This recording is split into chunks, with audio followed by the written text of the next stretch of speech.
notice a large expanse of water. Now it is not a lake, it's actually the salt pond, and this is the largest salt pond here on the island. The big industry in the old days was the harvesting of the salt, and everyone used to work in this industry, which lasted about 500 years. In fact, Sint Maarten was once called Swaliga, which is an American word meaning land of salt. For those of you who will be going downtown today, will notice that word quite often. Coming up, if you look straight in front of you, you're gonna see the salt pickers. Now there is very low stone walls out there. What they used to do was divide these ponds up into manageable sections, and they will be able to walk along the walls and scoop up the crystallized salt. The salt pond was closed in 1945. Very last salt pond to close, which is in Grand Cass, was closed in 1961. To your left, this used to be our old government building. It got badly destroyed in our last hurricane in 2017. To your right, this is our newly built government building with a green roof. Now, as we're driving down the Pondfield Road, if you look over to your right, you're gonna notice very little small, I call them little shots of bars. We have carnival season right now. I think it ends tonight, right? Tonight is the last night? Yes. So tonight is the last night. We didn't have carnival for the past 2 years. So it was a 2 weeks event. Every night they had different concerts. On Sunday we had the big grand carnival parade. So tonight is the last of our carnival season. So tonight they will be burning the mumu at 12 o'clock.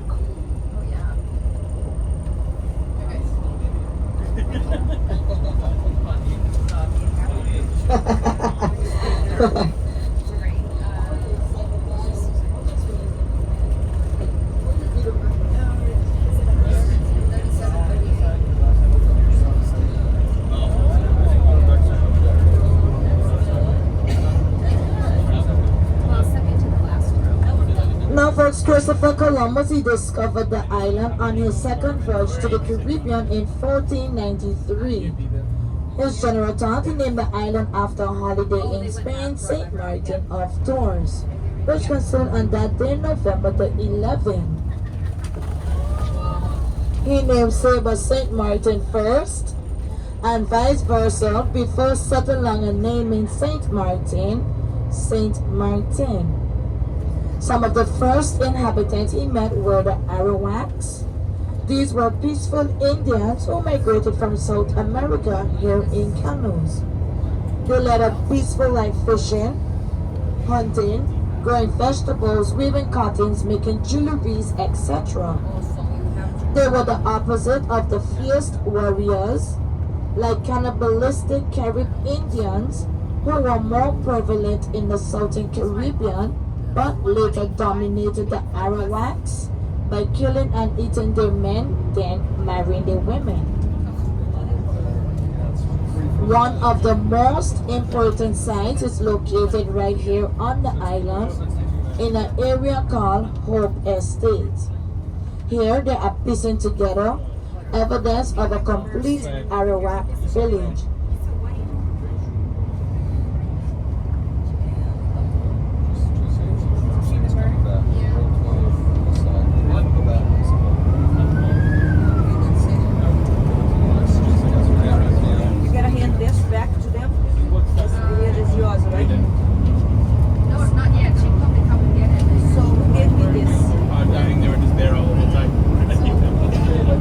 Fast forward, we move up to the 14th century.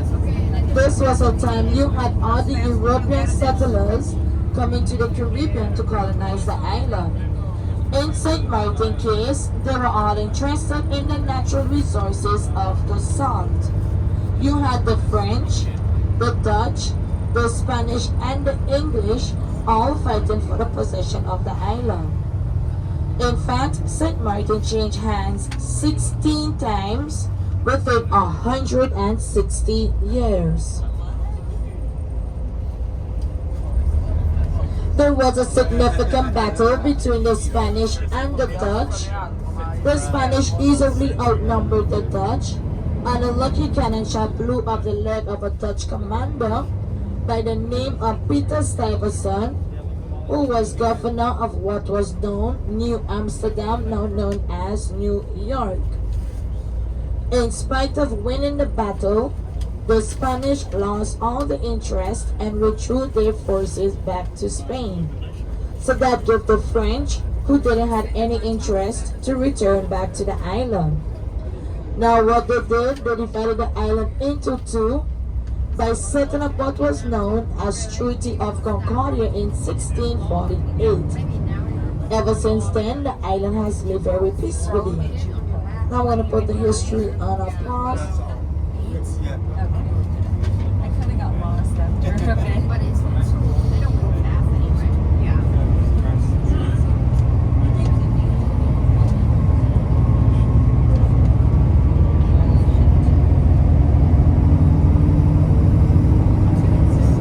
looking at the street. And coming up to your left, you're going to notice our graveyard is above ground. Now that's because of the digging and the flooding.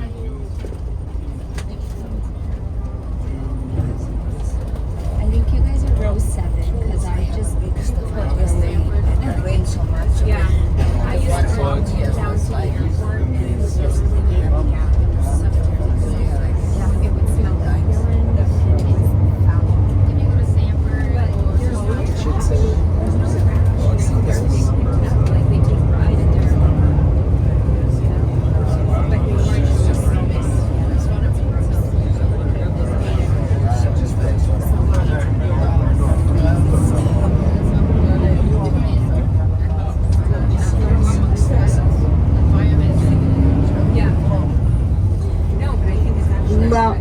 Now to your left, folks, that open area, they used to have a hotel. It used to be called Great Big Hotel, that also got badly destroyed during our last hurricane in 2017, which was Hurricane Irma. Our hurricane season starts from June up until November. Now this beach over to your left hand side is called Great Bay Beach, better known as Downtown Beach. On our way back over, your bus driver is not allowed to stop, but we will slow down for those of you that is interested in getting the picture taken off the ship. Now we have 6 months high season and 6 months low season. Our high season usually starts in October, so when it's cold for you guys, it's high season for us.